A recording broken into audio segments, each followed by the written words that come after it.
दोस्तों, आप स्क्रीन पर ग्लोब का चित्र देख रहे होंगे।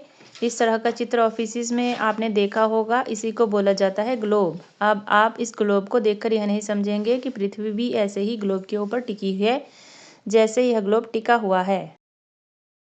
ऐसा नहीं है। पृथ्वी अपने हिसाब से अर्थ पर अपने एक्सिस पर रोटेट करती है। अब अगर मैं बात करूं कि हमें जो है पृथ्वी ग्लोब पर दिखाई दे रही है, हमें इसकी ज़रूरत क्यों पड़ी, ग्लोब को क्यों बनाया गया, क्यों आवश्यकता पड़ी ग्लोब बनाने की। एक व्यक्ति थे वहम के द्वारा सबसे पहले ग्लोब का दोस्तों, आपने पीछे वहम द्वारा बनाया गया ग्लोब के चित्र को देखा। हालांकि हमारी पृथ्वी गोल नहीं है, हम इसको गोल मानकर चलते हैं। यह आलू के आकार की जियोड शेप की है। जियोड की आकार की है पृथ्वी, आलू की तरह है हमारी पृथ्वी, लेकिन इसकी स्टडी के लिए हम इसे गोल अंडाकार मानते हैं। तो फिर वैज्ञानिकों ने सोचा कि हमारी पृथ्वी पर कोई व्यक्ति कहीं पर भी खड़ा हुआ हो तो हमें कैसे पता चलेगा, तो उससे संपर्क कैसे स्थापित किया जाएगा। इस संपर्क को स्थापित करने के लिए ही वहम द्वारा ग्लोब में पृथ्वी पर कुछ रेखाएं स्थापित की गईं। उन रेखाओं द्वारा किसी भी व्यक्ति की लोकेशन या कंट्री की लोकेशन को पता करने के लिए ग्लोब का निर्माण किया गया। आई बात समझ में, ग्लोब का निर्माण किया गया किसी भी व्यक्ति या कंट्री की लोकेशन को समझने के लिए। हम इसी बात का अध्ययन करेंगे कि रेखाएं क्या हैं। जैसे कि हम देखते हैं कि कोई भी कंट्री, जैसे कि वर्तमान में यूरोप और रशिया के बीच युद्ध चल रहा है, तो आप देख रहे हैं कि कोई भी कंट्री बम युद्ध कर रहा है, बम द्वारा अटैक कर रहा है। तो वह ऐसा क्यों कर पा रहा है, क्योंकि उसे उस देश की लोकेशन पता है।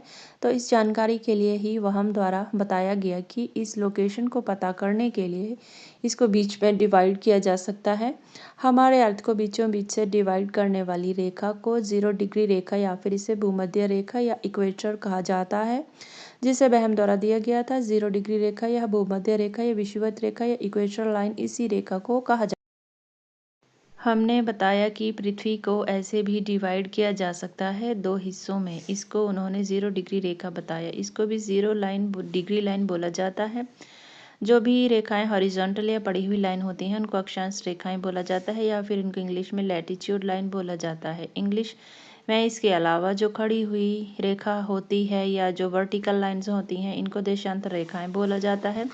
लॉन्गिट्यूड लाइन बोला जाता है वर्टिकल लाइंस को। लॉन्गिट्यूड लाइंस या देशांतर रेखा 0 डिग्री खड़ी इस रेखा को ग्रीनविच रेखा कहा जाता है या ग्रीनविच लाइन कहा जाता है। बहुत सारे टीचरों को भी मैंने देखा है कि वो रेखा शब्द का यूज़ करते हैं। हम अधिकतर सुनते हैं कि सभी टीचर अक्षांश रेखा कहते हैं, लेकिन आपने यह ध्यान रखना है कि इनको अक्षांश वृत्तीय रेखाएं कहा जाता है। अक्षांशों के लिए रेखा शब्द का यूज़ नहीं किया जाता है। सही शब्द है अक्षांश वृत्तीय रेखा। इस तरह वहम के द्वारा ग्लोब को बताया गया। स्क्रीन पर वहम द्वारा दिखाया गया ग्लोब का चित्र आपने पीछे देखा। यहाँ पर हम 2 चीज़ों क्लियर हुई कि भूमध्य रेखा जीएमटी रेखा क्या है। भूमध्य रेखा या ग्रीनविच रेखा, भूमध्य रेखा के पास 23.5 डिग्री रेखा को ट्रॉपिक ऑफ कैंसर या कर्क रेखा बोला जाता है, और इस रेखा के ऊपर 66.5 डिग्री अक्षांश वृत्तीय रेखा को बोला जाता है। आर्कटिक वृत्तीय रेखा जो कि 66 डिग्री ऊपर है, इसके अलावा 0 डिग्री के नीचे 66 डिग्री एक रेखा खींची हुई होती है, जिसको बोला जाता है मकर रेखा। कॉन्सेप्ट को समझते हुए चलेंगे। 0 डिग्री के नीचे 23.5 डिग्री खींची हुई रहती है, उसको बोला जाता है मकर रेखा। ट्रॉपिक ऑफ कैप्रिकॉर्न इसको बोला जाता है, और इससे मकर रेखा के 66 डिग्री अक्षांश वृत्तीय रेखा जो है उसको अंटार्कटिकीय वृत्तीय रेखा, जो कि 66 डिग्री अक्षांशीय अंटार्कटिका वृत्तीय रेखा है।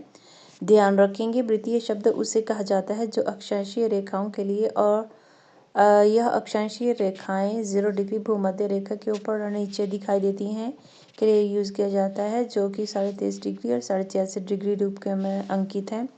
किनके द्वारा इन रेखाओं को बताया गया, वहम के द्वारा ग्लोब का निर्माण किया गया लोकेशन का पता करने के लिए कि कोई व्यक्ति कहाँ पर खड़ा है, उसकी लोकेशन का हमें पता चल सके। जो अक्षांश रेखाएं होते हैं उनके बीच की दूरी, उनके बीच का भाग कहलाता है कटिबंध। आपने शब्द सुना ही होगा।